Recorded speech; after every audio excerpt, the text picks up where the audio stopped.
In the wake of the SVB collapse, we've gotten a ton of questions from founders on how to best balance being practical as a startup and keeping your money safe.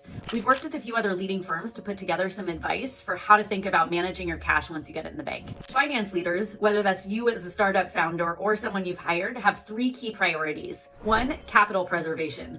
Don't lose the money that you worked so hard to earn or raise. Two, make sure you have that capital accessible when you need it. And a distant third is generating yield. I'll give a quick summary on our advice, but I encourage you to check out the doc that we published and the First Smart Guidelines to Treasury Management for more info. Step one, have 2, maybe 3 banking relationships at all times. At least one of those should be with one of the 4 biggest banks in the US. Step 2, across those relationships, keep at least 2 core accounts that have 3 to 6 months of cash runway in them.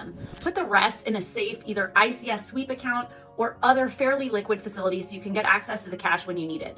In pretty much every case, you should never have more than $250,000, which is the FDIC limit, in any one account, unless it is a fully insured vehicle. Number 3, make sure you have an approvals process in place to prevent fraud. We love the 4 eyes principle, which means at least 2 people need to approve any material transaction. You also want to make sure that you have no single point of failure in this process. So you need 2 people to approve it, but you shouldn't have only 2 approvers. You don't want somebody to be on vacation, on a plane, in the hospital, and then you can't get a transaction approved according to your process. 4, make sure you actually write down your investment policy and get board approval for it. Your investment policy should lay out exactly what you will and will not do to keep your cash safe and potentially generate yield. And finally, get a line of credit in place with one of your banking relationships. Ideally, a relationship where you don't have that operating cash stored. You want to make sure that you have access to cash when you need it.